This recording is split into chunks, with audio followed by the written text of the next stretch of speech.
This conference will now be recorded.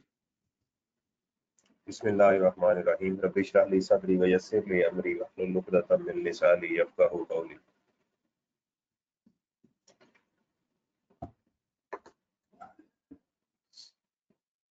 अच्छा जी, कल तक तो हमने बात की थी कि एओपी की टैक्सेशन कैसे होगी।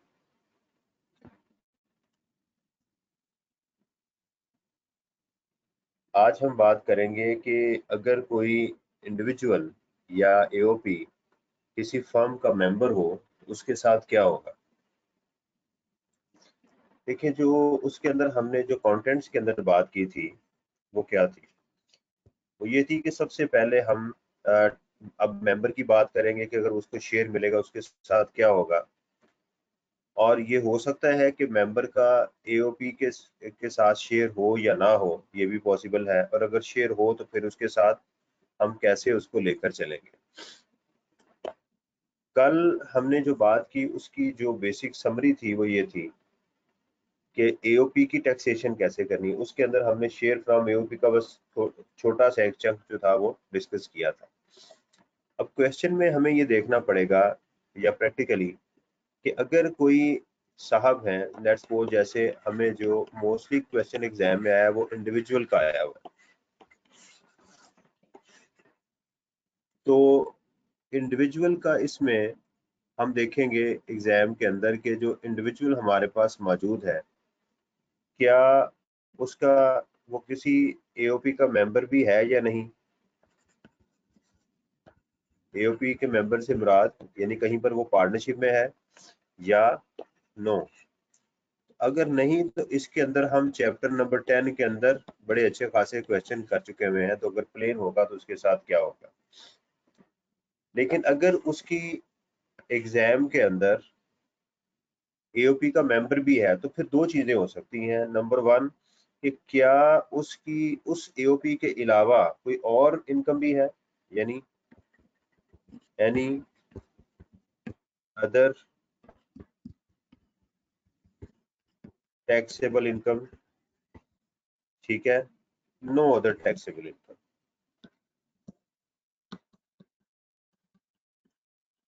यानी एक सिचुएशन तो ये होगी कि वो मैं एक पार्टनरशिप में मेंबर हूं और इसके अलावा मेरी कोई और मेरी इनकम नहीं है।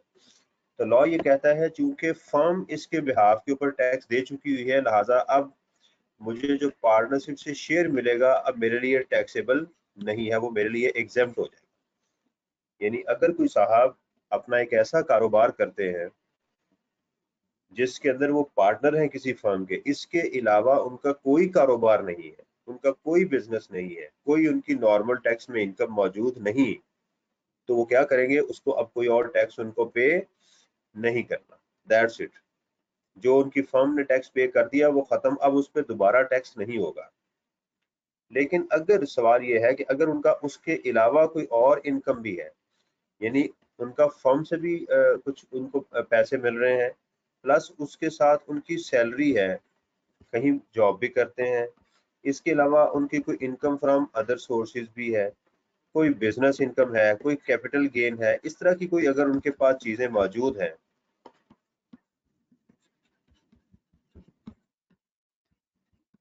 तो उनके लिए क्या है कि उनको फिर वो उस इनकम को ऐड किया जाएगा। फिर शेयर फ्रॉम एओपी को उसमें क्या किया जाएगा, ऐड किया जाएगा। और वो रेट डिसाइड किया जाएगा कि वो किस रेट पे टैक्स होंगे। मैं आपको इसकी एग्जांपल पहले देता हूँ फिर आगे चलते हैं। एग्जांपल ये है कि लेट्स सपोज मैं एग्जांपल ले रहा हूँ कि हमारे पास स्लैब्स हैं, एक स्लैब ए है, बी है, सी है, डी है। ए स्लैब है जी 100 तक और उसका टैक्स रेट है 10%। बी स्लैब जो है वो है 200 तक और उसका टैक्स रेट हमारा बनता है 15%। सी स्लैब जो है वो हमारी 300 तक है और उसका रेट है, समझाने के लिए आपको बता रहा हूँ, और ये है जी 400 और इसका रेट है 25%। ठीक है। अब एक साहब है, उनकी जो इनकम है सैलरी से, वो फर्ज करें कि वो है 50। उनको टैक्स कितना देना है 10%, तो वो उस पर 10% टैक्स देंगे, ₹5, तो बात खत्म हो गई।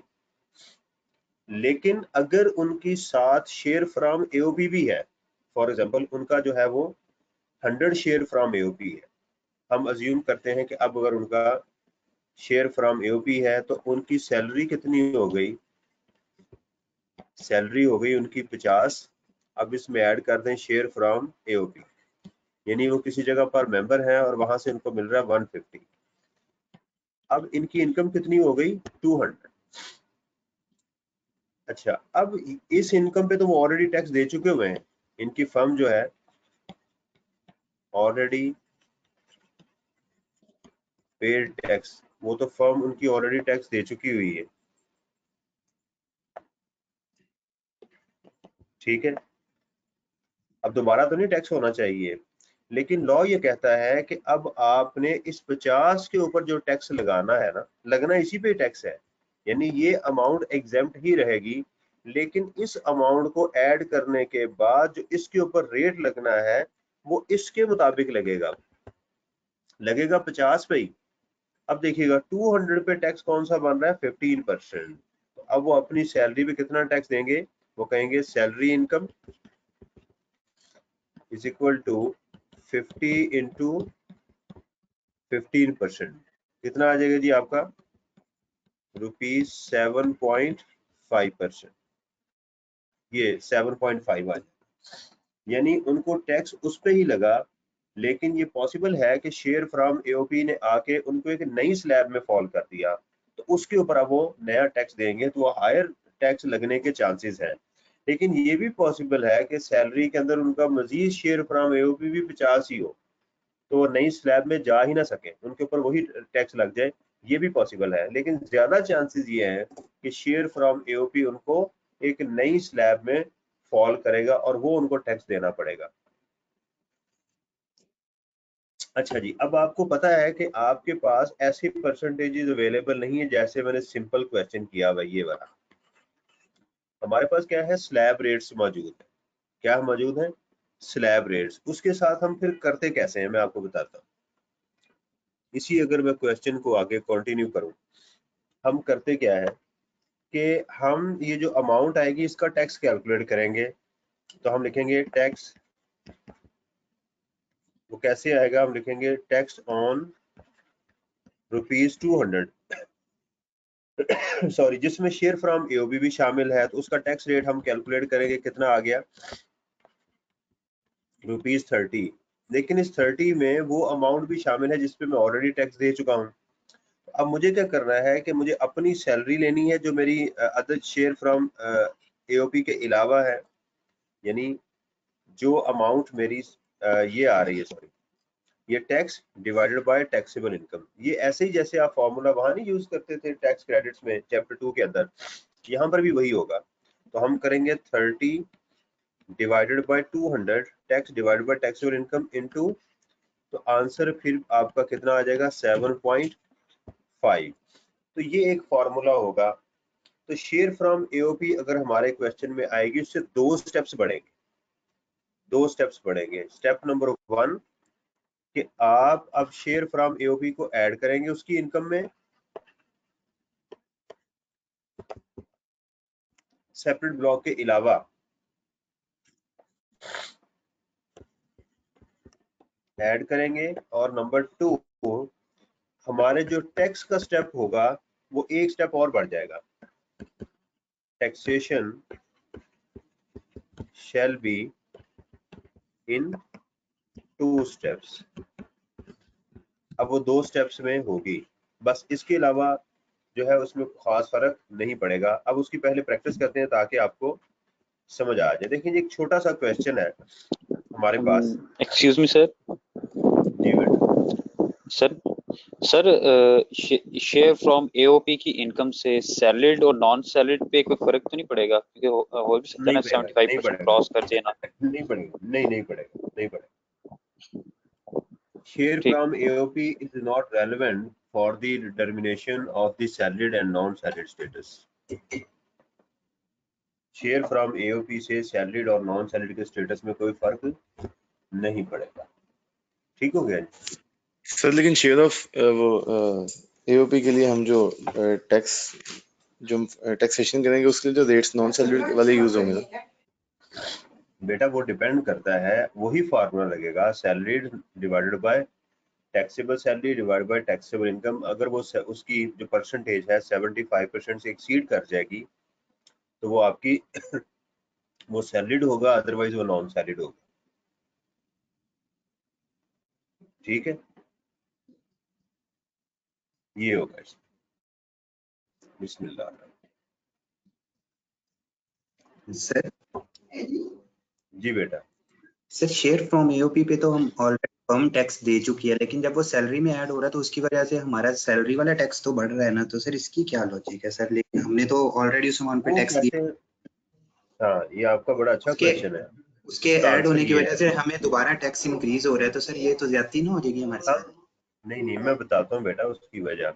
स्लैब रेट्स के पीछे एक फिलॉसफी होती है कि आप किस ब्रैकेट में फॉल कर रहे हैं उस परसेंटेज पे आपने टैक्स देना है। आप किस ब्रैकेट में फॉल कर रहे हैं आपने उस ब्रैकेट के अंदर टैक्स देना है। आपकी सिर्फ सैलरी इनकम तो नहीं है ना, इसके अलावा आपको पार्टनरशिप से भी अमाउंट आ रही है। अगर आप अज्यूम करें कि आप ये आपकी फर्म टैक्स ना देती, अगर आपकी फर्म ये टैक्स ना देती तो आप टैक्स देते उसके ऊपर के नहीं देते? जब आप टैक्स देते तो आपकी सैलरी भी उसका हिस्सा बनती कि ना बनती? तो फिर आपको हायर रेट लगना था कि नहीं लगना था? यानी बड़े इसकी इसके बैक एंड के ऊपर बड़ी लॉजिक है। किसी केस में एक्सेप्शन बन सकती है, लेकिन असूल बड़ा अच्छा है कि आपके ऊपर वही रेट लगना चाहिए जो आपकी टोटल इनकम पे लग रहा है। फॉर एग्जाम्पल, मेरी बिजनेस इनकम है 3 लाख रुपया, मेरी सैलरी है 20 लाख रुपया, राइट? तो क्या मेरी बिजनेस इनकम एग्जेम्प्ट हो जाएगी 3 लाख रुपया? वैसे तो देखा जाए अगर मेरी सिर्फ बिजनेस इनकम होती 3 लाख रुपया, वो तो एग्जेम्प्ट थी। लेकिन मेरी सैलरी ने आके क्या किया कि उसको 20 लाख वाली ब्रैकेट में ले गई, उसको उस पर भी टैक्स लग जाएगा। लगेगा नहीं लगेगा?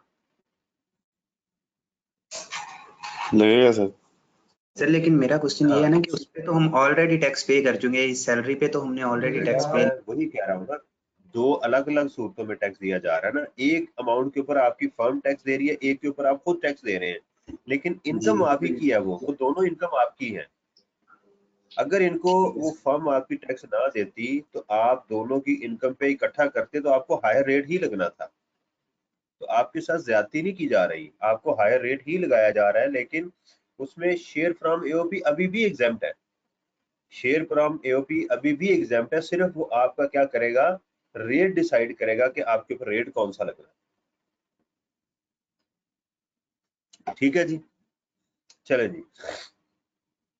क्वेश्चन नंबर 6.1 इसको हम करते हैं। कहते हैं जी टैक्सेबल इनकम ऑफ एओपी। ये अब आपके मैं चैप्टर पे आ गया हूँ, 18 लाख रुपया। अब उसके ऊपर हम करते हैं टैक्स। अब इसके ऊपर टैक्स कितना लगेगा 18 लाख के ऊपर? आप इसको ब्रैकेट में देखेंगे, किताब में ऐसे है, मैं ऐसे करता हूँ, आपको याद होगा। मैं लिखता हूँ 12 लाख, सॉरी 70,000।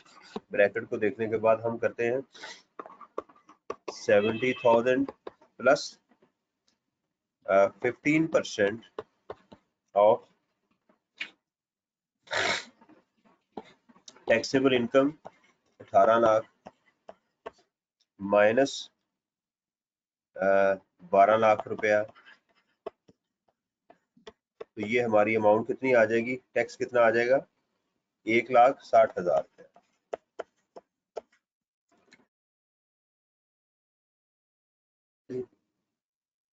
अब सवाल ये पैदा होता है कि शेयर फ्रॉम एओपी जो मेरी इनकम में ऐड होना है उसकी कैलकुलेशन कैसे होगी। अब ये सवाल पैदा हो गया कि what is meant by share from AOP. तो हमारी एक अंडरस्टैंडिंग ये है कि आप फर्म की टैक्सेबल इनकम में से उसका टैक्स डिवाइड करेंगे, माइनस करेंगे, तो जो अमाउंट आएगी उसको डिविजिबल इनकम कहेंगे। तो शेयर फ्रॉम एओपी हमारे लिए क्या हुआ, share from AOP is equal to taxable income of AOP. इसमें से आप लेस करेंगे टैक्स लाइबिलिटी ऑफ एओपी। जो अमाउंट आपकी आएगी उसको आप अपनी परसेंटेज के साथ मल्टीप्लाई करेंगे तो वो आपका शेयर फ्रॉम एओपी होगा। यानी टैक्स माइनस करने के बाद जो अमाउंट आएगी वो उसको हम शेयर फ्रॉम एओपी कंसीडर करेंगे। तो एक फर्म है जिसका हमारे पास जिसकी टैक्सेबल इनकम 18 लाख रुपए, मैं उसका मेंबर हूँ। अब इसमें नीचे देखिएगा, कहते जी mister a and b are the partner with equal share. Equal share से मुराद क्या है? 50% पे वो है और 50% पे वो है, दोनों का 50% है।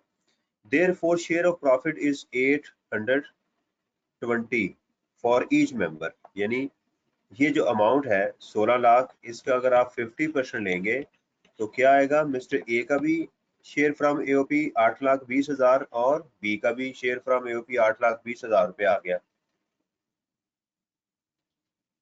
For each partner mister a also provided the following information. तो कहते हैं जी taxable other sources of income 16,50,000 रुपया, कैपिटल गेन है उनका 12,10,000 रुपया, ज़कात डिडक्टेड बाय द बैंक आ गई हमारे पास 10,000 रुपया, टैक्स डिडक्टेड एट सोर्स। अब सबसे पहले इनको बाइफरकेटेड क्वेश्चन के अंदर शेयर फ्रॉम एओपी के आने की वजह से कोई हाथ पांव नहीं फूल जाने चाहिए तो पता नहीं कोई शेयर आ गया। नॉर्मल क्वेश्चन होगा, नॉर्मल क्वेश्चन होगा, नॉर्मल क्वेश्चन होगा, कोई उसमें गिदड़ सिंगी नहीं लगानी है आपने। चुप करके अभी भूल जाए शेयर फ्रॉम एओपी को, इस अमाउंट को इग्नोर करें, अभी बस इसी को सॉल्व करें पहले। अब दोबारा उसी पैटर्न पे आ जाए। आपके पैटर्न क्या है हमारा? सबसे पहले टैक्सेबल इनकम कैलकुलेट करें,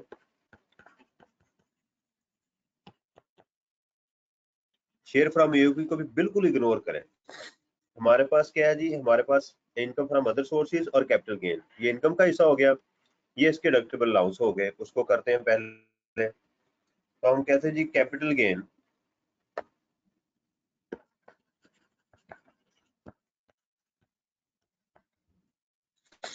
वो है हमारे पास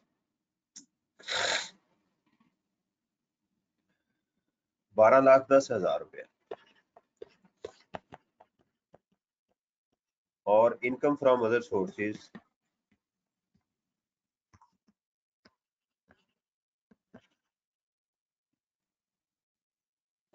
16,50,000। टोटल कितना आ गया जी? 28,60,000। कोई नई चीज नहीं की मैंने, इसको हम कहेंगे टोटल इनकम। इसमें से लेस कर दें डिडक्टेबल अलाउंस, वो क्या है? ज़कात। कितनी ज़कात है हमारी? 10,000।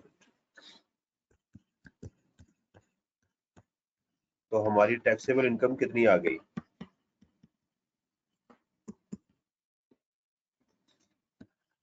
28,50,000। एक मिनट दीजिएगा जी मुझे।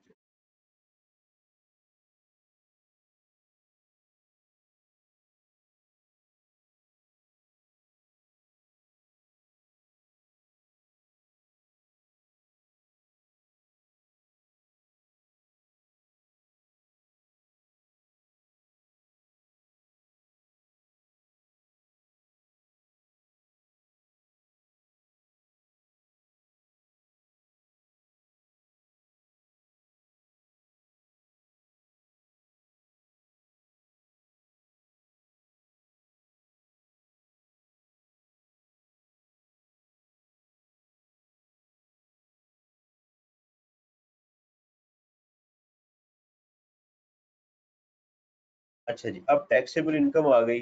अब यहाँ पर जो है वो शेयर फ्रॉम एओपी ऐड होगा। अगर तो ये शेयर फ्रॉम एओपी मेरा ना होता तो फिर तो ये बात यहाँ तक मुकम्मल थी। अब यहाँ पर क्या करेंगे? इसमें ऐड करेंगे शेयर फ्रॉम एओपी। अब देखिएगा, इसमें करेंगे हम ऐड शेयर फ्रॉम एओपी 8,20,000। तो मेरी टैक्सेबल इनकम आ गई including share from AOP. Taxable income including share from AOP कितनी आ गई जी? 36,70,000। ठीक हो गया। अब देखिएगा मेरी असल टैक्सेबल इनकम यही है, लेकिन हम करेंगे क्या कि पहले इस पे टैक्स कैलकुलेट करेंगे। हम जो पहले टैक्स कैलकुलेट करेंगे वो इस पे टैक्स कैलकुलेट करेंगे, और उसके बाद टैक्स फिर भी इसी अमाउंट को ही हमने करना है। अब चलते हैं टैक्स के ऊपर। हम कहते हैं जी टैक्सेशन।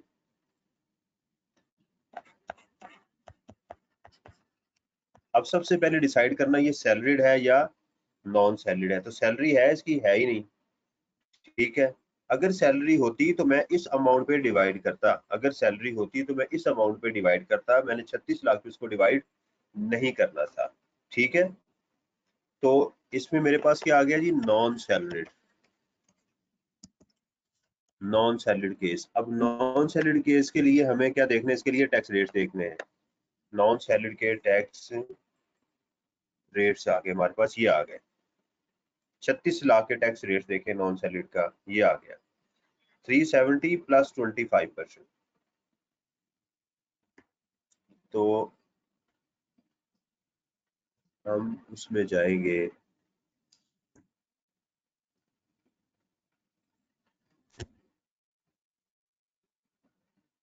चला गया है।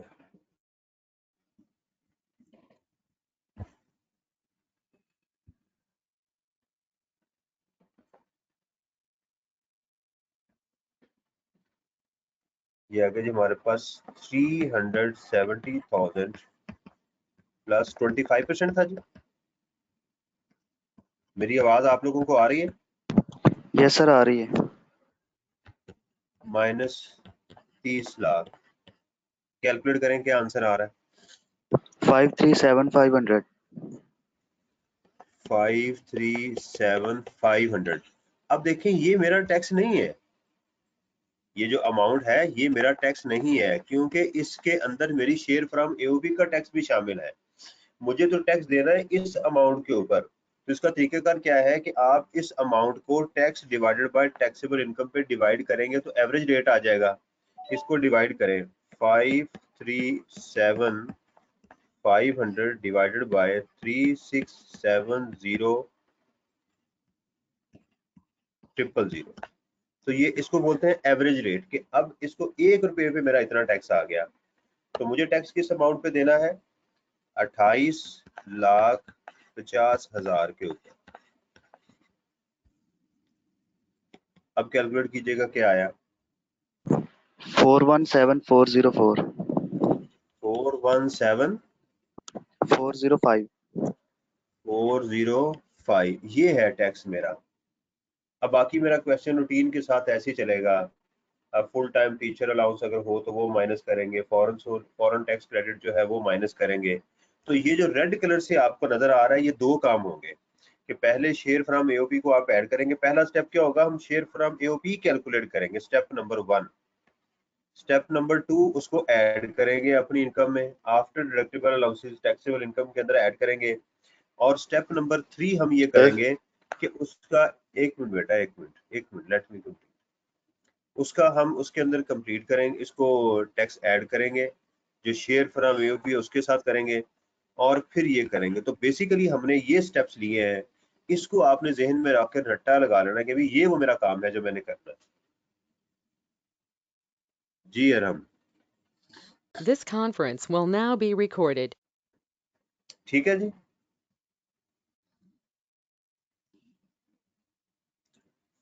चले जी, अब चलते हैं इसके बाद। एक किस्म का हमें सिर्फ जी, घुमाया हुआ। जब एंड पे जाके हम एवरेज रेट कैलकुलेट करते हैं तो वो फिर दोबारा टैक्स कम हो जाता है। तो ये टेक्निकली तो वही हुआ है ना कि पहले जो पे किया हुआ था उसकी वजह से दोबारा जाके एंड पे टैक्स कम हो गया, प्रोपोर्शन नहीं किया हुआ। सिर्फ स्लैब का, इसमें पूरी कहानी जो है ना मैंने शुरू में आपको बता जी, दी वही वो कि सर वो समझ आ गई इनकम है ऐड हो। कि वो जी सिर्फ ठीक है। स्लैब ही हाई हुई है, लेकिन एंड पे जाके दोबारा जब वो हमने एवरेज रेट किया तो टैक्स दोबारा कम हो गया। अच्छा जी, ये जो 6.2 है ना, जो बेटा 6.2 है ना, ये आपने इसको खुद करना है, ठीक है। 6.2 आपकी असाइनमेंट है, आपने इसको बिल्कुल उसी पैटर्न पे है, आपने इसकी कैलकुलेशन करनी है। अब चलते हैं अगले क्वेश्चन के ऊपर। कहते हैं जी mister d has disclose the following information. Taxable salary है जी 28 लाख रुपया, कैपिटल गेन है उसका ये वाला, फॉरेन सोर्स बिजनेस इनकम है ये वाली, tax paid in the foreign country equivalent to Pak rupee जो वो ये है। तो इसके अंदर ये वाली जो इनकी इंफॉर्मेशन है ये फॉरेन सोर्स है, ठीक है। Share of profit from AOP ये हमें अलग से बता दिया गया, ये नई चीज है। ज़कात डायरेक्टेड बाय द बैंक ये ऑलरेडी हम पढ़ चुके हैं। Donation to approve charitable institution ये भी हमारा। तो tax deducted paid at source, तो इसमें देखिएगा हमारी सबसे पहले इनकम की आइटम्स कौन कौन सी। तो पहले हमारी टैक्सेबल सैलरी आ गई, ये मैं इसको आई लिखता हूँ, ये मेरी इनकम है। Capital gain on disposal of private company ये भी मेरी इनकम है, ये मैं इसको भी इनकम लिखता हूँ इधर, ठीक है। फॉरेन सोर्स इनकम ये भी मेरी इनकम है। ये जो आगे आ गया ना 27,000 रुपया टैक्स पेड, ये इसका ताल्लुक मेरे टैक्स के साथ है। शेयर फ्रॉम एओपी इसका ताल्लुक मेरी इनकम के साथ है। मैं पहले डिसाइड कर लूं, लेकिन हमारे हिस्से कितने हैं, इनकम और टैक्स दो ही है ना, इनकम और टैक्स। तो हमने पहले फैसला करना है कि उसको मैंने रखना कहाँ है। जिस स्टूडेंट को ये बात समझ आ जाती है ना कि ये जो मुझे लाइन बताई जा रही है इसका ताल्लुक किसके साथ है, तो उसके लिए क्वेश्चन को हल करना बहुत ही आसान हो जाता है। ज़कात directed at source by the bank, इसका ताल्लुक किसके साथ है, इनकम के साथ है।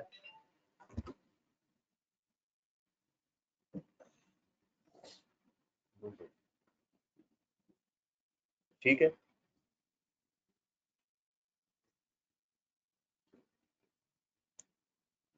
इसका ताल्लुक ये क्या है, लेकिन है तो ताल्लुक इनकम के साथ ना। Donation to approved charitable institution through cheque, इसका ताल्लुक टैक्स के साथ है, ठीक हो गया। टैक्स डिडक्टेड एट सोर्स, इसका ताल्लुक भी टैक्स के साथ है। तो मैंने क्या कहा, सबसे पहले आप नॉर्मल क्वेश्चन करें, इस अमाउंट को भूल जाएं। इसमें और पिछले क्वेश्चन में क्या फर्क है, पिछले क्वेश्चन में ये अमाउंट हमें कैलकुलेट करना पड़ी थी, लेकिन इस क्वेश्चन में ये अमाउंट खुद से गिवन है, ठीक है। अब इसको जरा सॉल्व करते हैं, ठीक है जी। चलें जी, सबसे पहले तो हम इसकी करते हैं total income compute. Computation of total income, पहले तो उसको कैलकुलेट करें।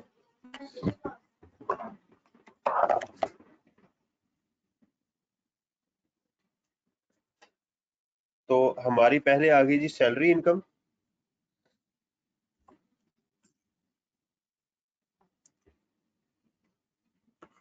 क्वेश्चन 6.3। मैं जरा इसको जी अमाउंट बताइएगा। सबसे पहले क्या है, कंप्यूटेशन ऑफ टैक्सेबल इनकम। आप वही प्रोफाइल इसका लिखेंगे, मिस्टर ए जो भी उसका नाम है, या मिस्टर डी, मिस्टर वो डी सारा प्रोफाइल मिस्टर डी उसका नाम लिखने के बाद आप इसको सॉल्व करेंगे। किताब रख दिया करें ताकि मुझे भी आसानी हो, बार बार जो है ना वो क्वेश्चन देखने से टाइम जाया होता है। तो मैं भी जरा किताब से ही जरा इसको अमाउंट देख लेता हूँ। नहीं जी, सबसे पहले हमारे पास है taxable salary, computation of taxable income.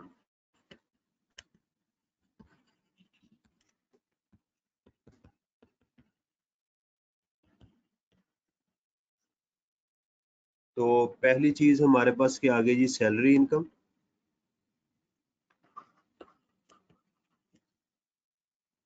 यहाँ पर हमें अमाउंट डायरेक्ट गिवन है, हो सकता है एग्जाम में ये कैलकुलेट करवाई जाए, उसमें बताया जाए basic salary, house rent allowance वगैरह, उसकी फिर कंप्यूटेशन करेंगे। तो 2.8 मिलियन आ गई, ठीक हो गया। उसके बाद है G capital gain, capital gains 300,000। उसके बाद है जी फॉरेन बिजनेस इनकम, वैसे बिजनेस इनकम मुझे ऊपर लिखनी चाहिए थी, चले कोई नहीं, ऐसे भी चलता है ये। फॉरेन सोर्स, इसके आगे लिखना है आपने फॉरेन सोर्स, ये आगे जी 300 60,000। ठीक है जी, इनकम तो इसके अलावा कोई और नहीं है, इसको ऐड करें, ये आ गई जी मेरी टोटल इनकम।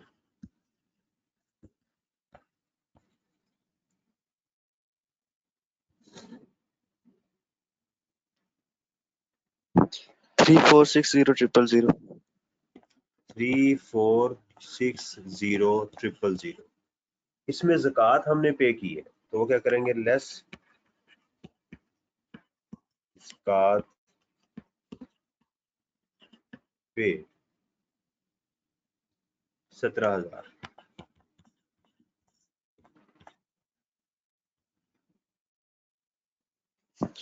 जी 3443000 3443000। ठीक है जी। लेकिन अभी तक कोई चेंज नहीं आई, अभी तक ये नॉर्मल क्वेश्चन है जो हम करते आए थे। ठीक है, अब इसके अंदर हम क्या करेंगे, शेयर फ्रॉम एओपी ऐड करेंगे, इसमें करेंगे ऐड शेयर फ्रॉम एओपी। इसकी वर्किंग अब करने की जरूरत नहीं है क्योंकि ऑलरेडी क्वेश्चन में गिवन है 3,20,000। तो मेरी इनकम आ जाएगी including share from AOP, taxable income 3763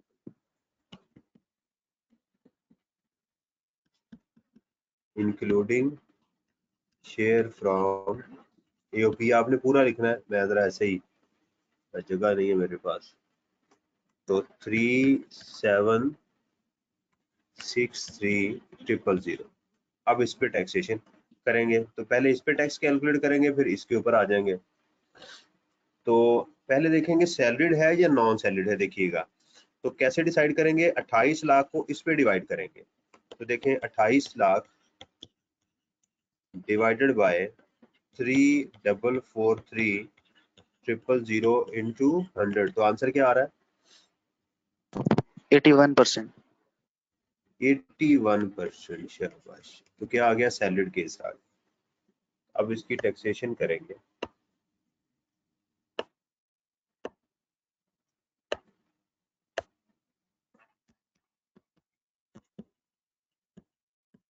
तो सैलरीड केस ये लिख दिया। अब 37 लाख का देखें कितना अमाउंट आ रही है इसकी, 370,000 Plus 20% of amount exceeding 3.5 million. of the amount exceeding 3.5 million। ये आ गया जी 44422 ठीक है जी। अब हम नॉर्मल इनकम पे टैक्स कैलकुलेट करेंगे अपना, तो क्या करेंगे, इसको इस अमाउंट पे डिवाइड करेंगे, तो ये आ जाएगा 422,600 divided by 3,763,000 multiplied by share from in normal taxable income 43,000। तो मेरे पास अमाउंट क्या आ जाएगी, 386,663. 386,663। अब फुल टाइम टीचर है नहीं, फॉरेन सोर्स इनकम बिल्कुल है। अब उसको हम करेंगे less tax credit, less tax credit. तो एक ही है, वो लिख दें फॉरेन सोर्स इनकम, और उसमें है टैक्स पेड कितना है जी हमारे पास, 27,000। ठीक है, और उसके बाद फॉर्मूला वही अब होगा, tax divided by taxable income. ये अमाउंट इस पे है ना, तो अब टैक्स आ जाएगा हमारे पास, average tax 386,663 divided by 3,443,000 into हमारी फॉरेन सोर्स इनकम कितनी थी, 3,60,000। एवरेज रेट ऑफ टैक्स, मैंने कोई नया काम नहीं किया। या आप नहीं कहेंगे कि सर ये क्या हुआ, बिल्कुल वही जैसे फॉरेन टैक्स क्रेडिट की कैलकुलेशन करते आ रहे थे मैंने वैसे ही किया इसे। ये आगे जी हमारे पास 40,429 विच एवर इज लोअर, तो 27,000 मैं यहाँ से लेस कर देता हूँ।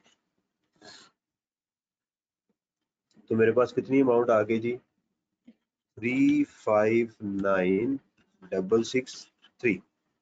ठीक हो गया। अब उसके बाद इसमें हमारे पास है जी रिबेट ऑन डोनेशन। डोनेशन के ऊपर एक रिबेट है, डोनेशन के ऊपर एक रिबेट है। जब अच्छा ये जो चीज है ना, ये आज तक कभी एग्जाम में नहीं आई, पहले ये जहन में बिठा लीजिएगा, परेशान नहीं होना।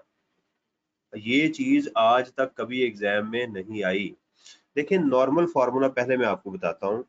जब आप क्रेडिट कैलकुलेट करते हैं ना उसका डोनेशन का, तो क्या करते हैं, आप लिखते हैं लेस डोनेशन का टैक्स क्रेडिट जो है, टैक्स क्रेडिट ऑन डोनेशन, या रिबेट इसको लिख दें, टैक्स क्रेडिट ऑन डोनेशन। तो आप क्या करते हैं, टैक्स ये लिखते हैं ना नॉर्मल, आप लिखते हैं tax divided by taxable income. Taxable income कितनी थी हमारी, एक्सक्लूडिंग शेयर फ्रॉम एओपी, 3443। ठीक है ना, इसके ऊपर आप करते हैं और इनटू करते हैं डोनेशन, यही करते हैं ना आप। और फिर हम देखते हैं कि ये डोनेशन इसके जो है वो 30% से ज्यादा नहीं होनी चाहिए। लेकिन जब शेयर फ्रॉम एओपी आ जाए, ठीक है, ये आपने परेशान नहीं इस बात से होना कि मैं क्या बात बता रहा हूँ, क्योंकि एक नई बात है और ये भी एक यानी उसके अंदर थोड़ी सी, जिसको कहते हैं ना कुंडी पड़ी हुई है उसके अंदर। वो कहता है कि अगर आप डोनेशन शेयर फ्रॉम एओपी के लिए फॉर्मूला यूज करेंगे तो उसके लिए आप शेयर फ्रॉम एओपी को कंसीडर करेंगे। शेयर फ्रॉम एओपी को क्या करेंगे, कंसीडर करेंगे। दोबारा सुन लें कि जब आप डोनेशन, ठीक है, investment in shares, contribution in approve pension fund, health insurance, इन तमाम चीजों का जब एवरेज फार्मूला लेंगे तो उसके लिए आप एओपी को कंसीडर करें। क्यों करें इसको छोड़ दें, इसकी मुझे नहीं पता कि इसकी क्या रीजन है, पर उसने कहा हुआ है कि जी आपने इसको अब कंसीडर करना है। इससे क्या मुराद है कि इसके लिए अब हम ये वाली अमाउंट नहीं लेंगे, बल्कि कौन सी अमाउंट लेंगे, ये ओरिजिनल वाली। अब हम इसी को बेस बनाएंगे टैक्स क्रेडिट के फार्मूला के लिए। तो उसके लिए क्या होगा, वही फार्मूला जो आपने यहाँ यूज किया था, tax divided by taxable income, इसी एवरेज फार्मूला को आपने टैक्स क्रेडिट के लिए भी यूज करना है। बात समझ आ गई, क्या करना है, इसी फॉर्मूला को आपने टैक्स क्रेडिट के लिए भी यूज करना है जो आपने ऊपर इस्तेमाल किया था। यानी ये सेम अमाउंट हमें यहाँ लिखनी है। वो कितनी लिखी जाएगी, 422,600 डिवाइडेड बाय 3763,000 मल्टीप्लाइड बाय, वो डोनेशन कितनी है 50,000। आपकी, 50,000।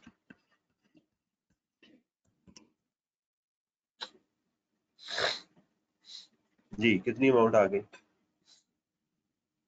सर 5615। 5,615। 615।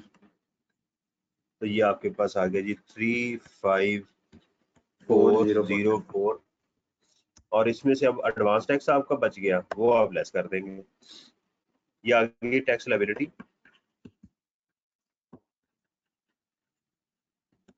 और इसमें से आप लेस करेंगे एडवांस टैक्स, कितना था जी, 16,000।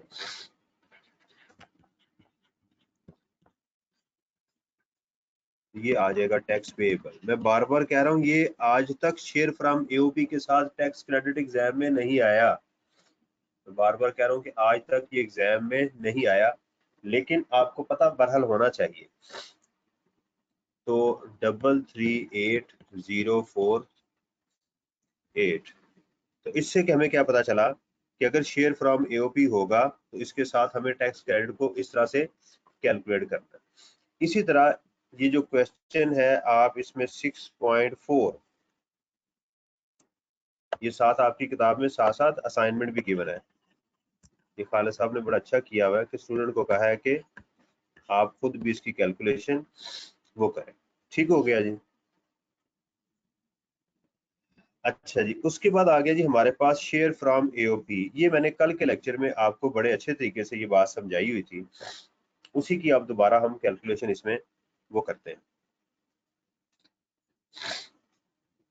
अगर किसी की कोई क्लास वगैरह है तो वो क्लास छोड़ सकता है, क्योंकि मैंने ये इलस्ट्रेशन कंप्लीट करवानी है। ठीक है, अगर आपको लगे कि आपको टाइम का कोई इशू है तो इसको मेरे से बाद में डिस्कस कर लीजिएगा। ले जी, हमारे पास आ गया जी 6.5। ये हमारी आखिरी इलस्ट्रेशन है इस चैप्टर की। इस तरह से हमारा ये चैप्टर 6 चैप्टर कंप्लीट हो जाएगा। कहते हैं जी ग्रॉस रेवेन्यू ऑफ एओपी। इसकी रिक्वायरमेंट देखिएगा, calculate tax liability of each member. Member की कैलकुलेशन के लिए अगर एओपी होगी तो पहले हमें एओपी की कैलकुलेशन जब तक नहीं करेंगे हम एओपी तक नहीं मेंबर तक नहीं पहुंच सकते। उसने कहा मेंबर्स की करें, एओपी की ना करें। लेकिन एओपी के लिए हमें क्या करना पड़ेगा, पहले शेयर फ्रॉम एओपी तो कैलकुलेट करना पड़ेगा। ठीक है, यानी आप देखें ना, अगर हमें क्वेश्चन में ये कहा जाए जी मेंबर की कैलकुलेशन करें और एओपी भी उसमें इन्वॉल्व है, तो हमारे लिए एओपी के लिए क्या फॉर्मूला हमें चाहिए, शेयर फ्रॉम एओपी क्या होगा, उसकी आएगी टैक्सेबल इनकम लेस उसका जो टैक्स है, वो तो माइनस करेंगे तो शेयर आएगा ना। तो इसका मतलब अगर एग्जाम में ना भी पूछा जाए तो हमें फिर भी एओपी की टैक्सेबल इनकम को खुद से कैलकुलेट करना पड़ेगा और उसका टैक्स भी कैलकुलेट करना पड़ेगा, क्योंकि ये वाली जो अमाउंट है ये बेस ही इन दोनों के ऊपर कर रही है। तो जब तक मैं ये कैलकुलेट नहीं करूंगा मैं अगली अमाउंट पे नहीं पहुंच सकता। अंडरस्टैंड, ये इशू है इसके अंदर। बहरहाल चलते हैं अपने क्वेश्चन की तरफ। पहले डेटा को एनालाइज करें कि डेटा है क्या।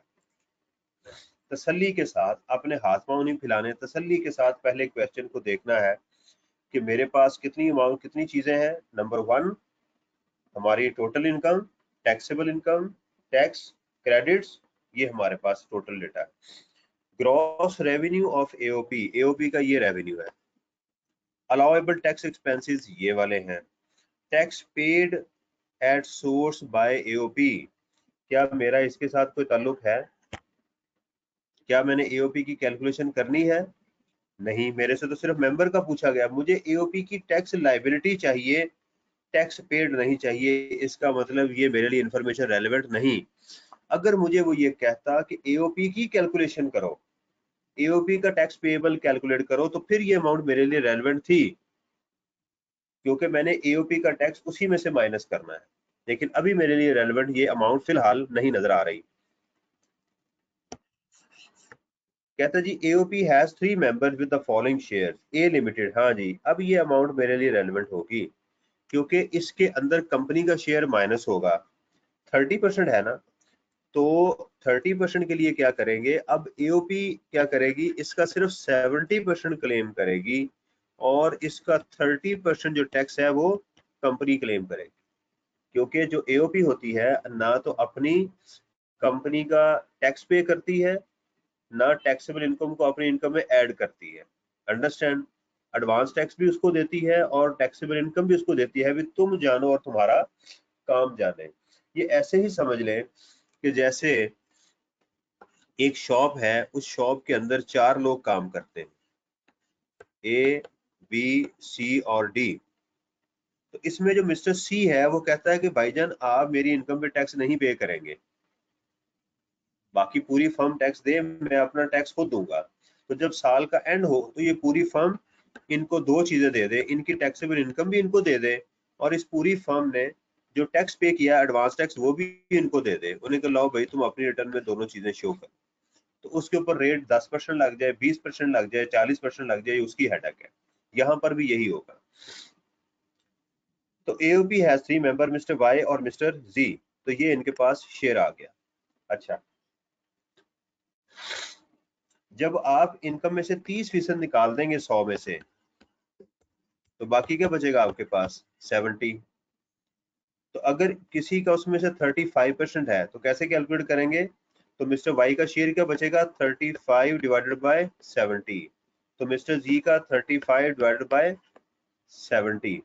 अगर ये रेशियो ऐसे होती कि ए लिमिटेड का होता 30% और उसके बाद मिस्टर वाई का होता 20% और मिस्टर जी का होता इसमें 50% शेयर, तो फिर कैलकुलेशन कैसे होनी थी इनके शेयर की? तो फिर मिस्टर वाई का होना था 20/70 और इसका होना था 50/70। इस तरह से हमने कैलकुलेशन करना थी। यानी ये मैं कहानी नहीं सुना रहा, ये मैथ की कैलकुलेशन है, ये टैक्स का इसके साथ कोई ताल्लुक नहीं है। A limited taxable business income is ₹300,000, 3 million sorry इसकी है ए लिमिटेड की, ये इसकी कंपनी की आ गई। Other than share of profit from AOP advance tax paid by A limited is 13, ये कंपनी का है। Mr. Y earned non-salary taxable income of ₹400,000 in his personal capacity. Mr. Y की income भी आ गई इसके अंदर। Mr. Z does not have any other income, तो इसका शेयर फ्रॉम एओपी क्या हो गया? एग्जेम्प्ट। तो जाहिर पर कोई और इनकम है ही नहीं तो उसको निकाल देंगे। तो सबसे पहले हमें क्या करना है कि एओपी का कैलकुलेशन करनी है। तो मैं फॉर्मेट पे नहीं अब चल रहा, जरा फॉर्मेट आप खुद देख लीजिएगा।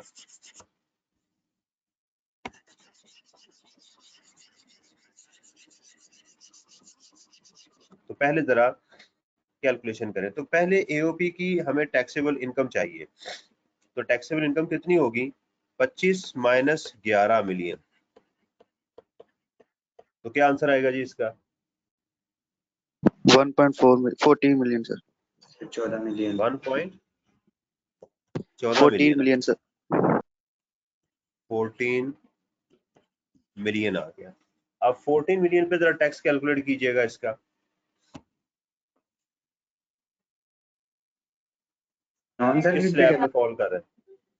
नहीं बेटा ये हाँ नॉन सैलरी के रेट्स अप्लाई करेंगे आप।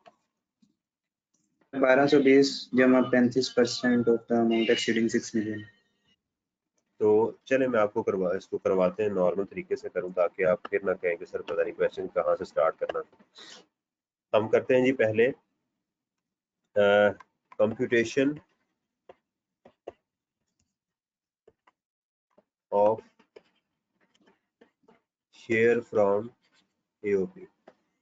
अगर क्वेश्चन में ना गिवन हो तो हमें खुद कैलकुलेट करना पड़ेगा। तो पहला स्टेप क्या है? Step number 1, taxable income of AOP, उसका रेवेन्यू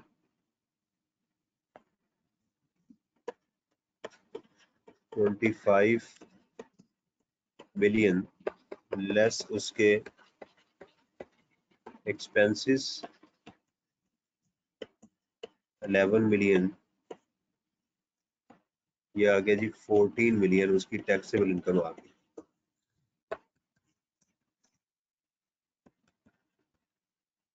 और दूसरा हमें क्या चाहिए? इसका टैक्सेशन। तो step number 2, tax liability of AOP. Sorry कितना बताया आपने? 1220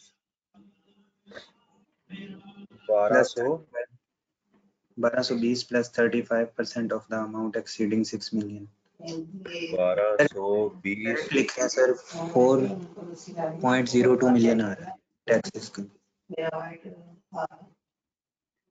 समझ नहीं आई। Plus 35% of the amount exceeding 6 million.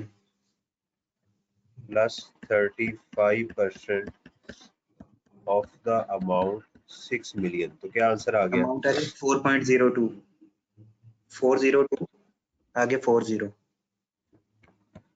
4.2 million ये आ गई। 4.02 मतलब 402 के आगे 40।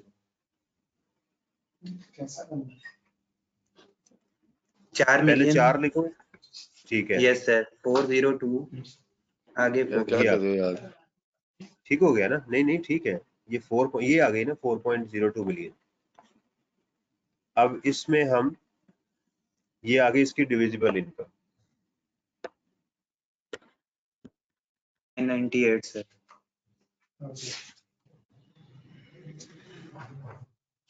9.8 मिलियन 998 998,000,000 ये डिविजिबल इनकम आ गई इसकी। श्योर? ठीक है। अब इसमें हमें सॉरी, इसमें एक गलती मैं कर गया हूँ, क्योंकि इसकी कंपनी है ना मेंबर, तो वो हमने पहले माइनस करना था, क्योंकि इसने टैक्स कंपनी के शेयर पे तो नहीं ना टैक्स देना। इसमें से हम पहले लेस करेंगे, ये टैक्सेबल इनकम नहीं इसको लिखेंगे, क्योंकि कंपनी इसकी मेंबर है ना, तो इसको पहले लेस करेंगे। Less taxable income of A limited. Sir ये 30% ऑफ 14 मिलियन। जी जी, इसका 30% ले गया। 4.2 million। 4.2 मिलियन, क्योंकि ये तो कंपनी ने खुद टैक्स देना ना, हमने तो नहीं टैक्स देना। तो हमारी जो टैक्सेबल इनकम आएगी वो ये होगी।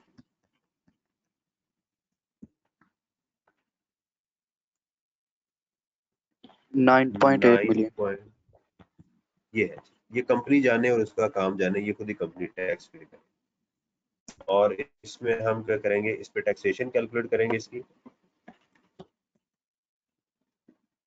टैक्सेशन ऑफ एओपी 9.8 मिलियन पे देखिएगा। सर वही है sir 12,20,000। 12,20,000 plus 35% of the amount 2550 2,550,000। तो डिविजिबल इनकम कितनी आ गई? 250 सर।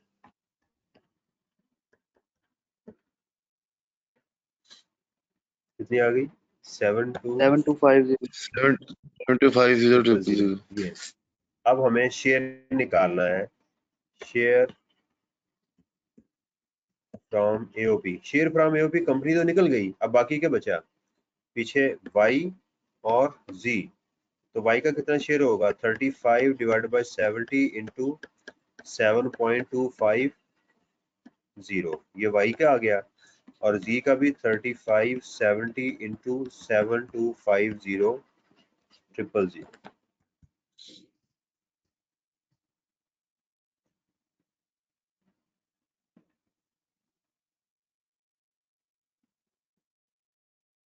3625 3625 000। इसका भी आ गया 3625 000। ये शेयर फ्रॉम एओपी आ गया। ठीक हो गया जी। अब चलते हैं मेंबर्स के ऊपर। तो पहले हम वाई की कैलकुलेशन करते हैं जो हमारे लिए इंपॉर्टेंट है, फिर हम कंपनी की कैलकुलेशन करेंगे। तो मिस्टर वाई की इसके अलावा क्या इनकम उसने डिक्लेयर की थी? मिस्टर वाई ने 4 मिलियन उसकी अमाउंट है, ये बात ध्यान में रखिएगा, 4 मिलियन मिस्टर वाई की अमाउंट है। हम करते हैं टैक्सेशन ऑफ मिस्टर वाई। तो उनकी टैक्सेबल इनकम कितनी आ गई? 4 मिलियन। इसके अलावा उनका कुछ भी नहीं है। इसमें क्या कर देंगे, हम ऐड करेंगे शेयर फ्रॉम एओपी। जो भी आपने वर्किंग की होगी उसका रेफरेंस दें, और वो है 3650 000। तो टैक्सेबल अमाउंट आ गई 7650 000। ठीक हो गया। अब इसकी टैक्सेशन करें। उसने कहा ये नॉन सैलरीड है, तो नॉन सैलरीड केस लिखेंगे। तो 76 लाख पे कितना टैक्स आएगा जी? वही 12,20,000 plus 35% of the amount 7.6 million minus 6 million. ये आ गया हमारे पास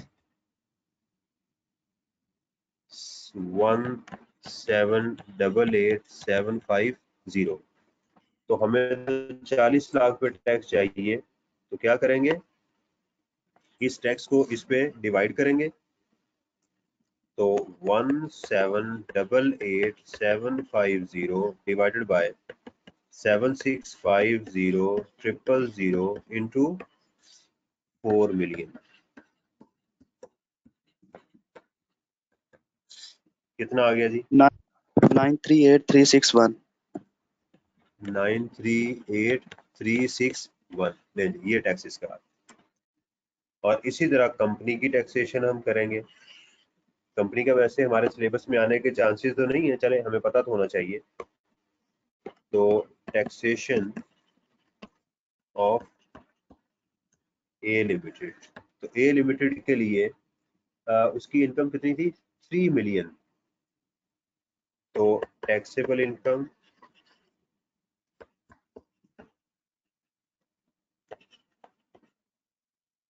$3 मिलियन,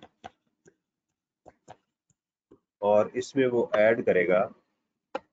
अच्छा, कंपनी इसको लिखती है इनकम फ्रॉम अदर सोर्सेज में जाके, ये बात ध्यान में रखनी, इनकम फ्रॉम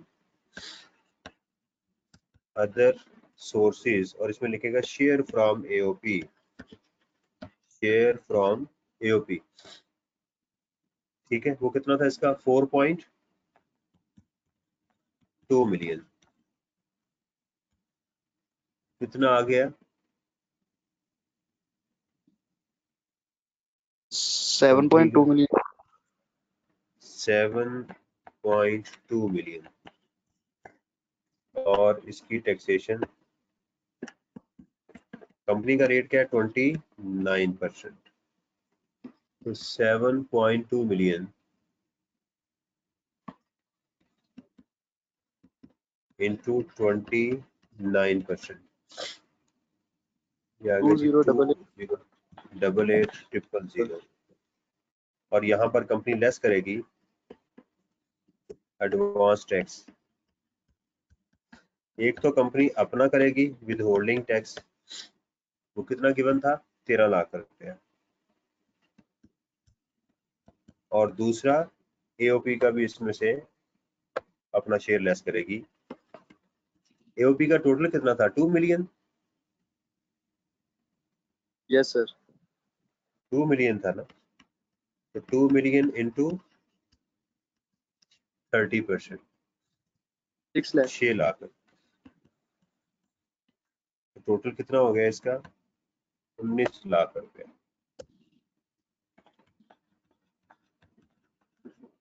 तो फर्म का ये टैक्स वेबल 188,000। 188, सॉरी सब मिलियन नहीं है, तो 188,000 टैक्स पेब जी। अब जरा मैं आपको इसके स्टेप्स लिखवाऊं कि अगर इंडिविजुअल का क्वेश्चन आए तो उसके क्या क्या स्टेप्स होंगे। ठीक है, अगर यानी कि एओपी के साथ है, इसका एक बड़ा कॉम्प्रिहेंसिव क्वेश्चन है, लेकिन मैं आपको रिवीजन में करवाऊंगा। वो मेरे पास बड़ा अच्छा क्वेश्चन है, उसमें बिजनेस, सैलरी, क्रेडिट्स वगैरह हर चीज उसमें आ जाएगी। अब इंडिविजुअल का question with share from AOP, यानी ऐसा क्वेश्चन जिसके अंदर हमारे पास, अब मैं स्टेप्स लिखवाने लगा हूँ आपको। स्टेप्स फॉर एओपी प्लस उसका जो इंडिविजुअल है उसकी कैलकुलेशन। स्टेप नंबर 1, ठीक है, taxable income of AOP. Step number 2, tax liability of AOP. Step 3, share from AOP of each member, आप ये कैलकुलेट करेंगे। ठीक है, तो कैसे कैलकुलेट होगा आपको बताया मैंने, 1 - 2 करेंगे, वो डिविजिबल इनकम आपकी वो आ जाएगी। स्टेप नंबर 4 आप करेंगे ऐड शेयर फ्रॉम एओपी, जो स्टेप नंबर 3 से आएगा आपका, हर उस मेंबर का, उसको ऐड करेंगे in taxable income other than separate block, यानी सेपरेट ब्लॉक को माइनस करने के बाद आपने इसको ऐड करना है, यानी सेपरेट ब्लॉक को इसका हिस्सा नहीं बनाना, ये कहने का मकसद है। सेपरेट ब्लॉक को इसमें से क्या करना है, अलग कर देना है, उसके बाद इसको उसमें ऐड करना है। उसके बाद क्या करेंगे आप, टैक्स कैलकुलेट करेंगे, taxation including share from AOP. Step number 6 आप करेंगे tax divided by taxable income, जो ऊपर वाले स्टेप में आई है, ठीक है ना, ये कहां से आई, जो ऊपर वाले स्टेप में, multiplied by taxable income excluding share from AOP and separate block, क्योंकि सेपरेट ब्लॉक ने तो बिल्कुल एंड पे आना है ना, तो ये हमारा एक फिगर आ जाएगी, और इसमें से फिर आप करेंगे लेस टैक्स क्रेडिट्स, वो आप इसमें से तमाम टैक्स क्रेडिट्स माइनस करेंगे, और फिर इसमें से करेंगे लेस एडवांस टैक्स, तो ये आपका आ जाएगा टैक्स पेएबल। या तो एग्जाम में आपकी ये रिक्वायरमेंट होगी, या आपकी ये रिक्वायरमेंट होगी जिसमें आप लिखेंगे टैक्स लाइबिलिटी, या तो एग्जामिनर आपसे लाइबिलिटी मांगेगा मेंबर की, या ये स्टेप्स हैं, इसका स्क्रीनशॉट ले लें। सेपरेट ब्लॉक का टैक्स नहीं ऐड करना? हाँ हाँ हाँ हाँ, टैक्स क्रेडिट के बाद, सॉरी, यहाँ पर आप ऐड करेंगे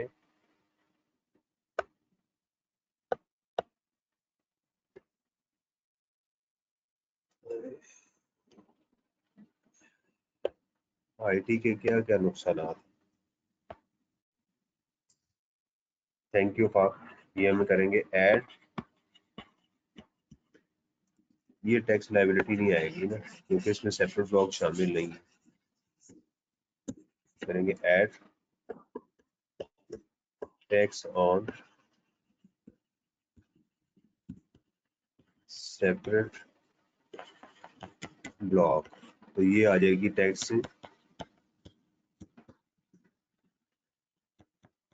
लायबिलिटी, ठीक है। कुछ ऑथर ऊपर वाले को भी कहते हैं, इसमें से हम करेंगे लेस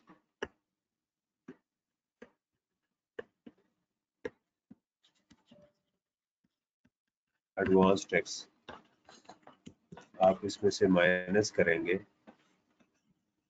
ये आ जाएगा आपका टैक्स पेएबल। ले जी, अब हमारा जो 16 चैप्टर है ना, जो बाकी अब मैं क्वेश्चन कराऊंगा वो इस बेस पे होंगे, उसके अंदर शेयर फ्रॉम एओपी भी आना शुरू हो जाएगा, ये नोट कर लें आप।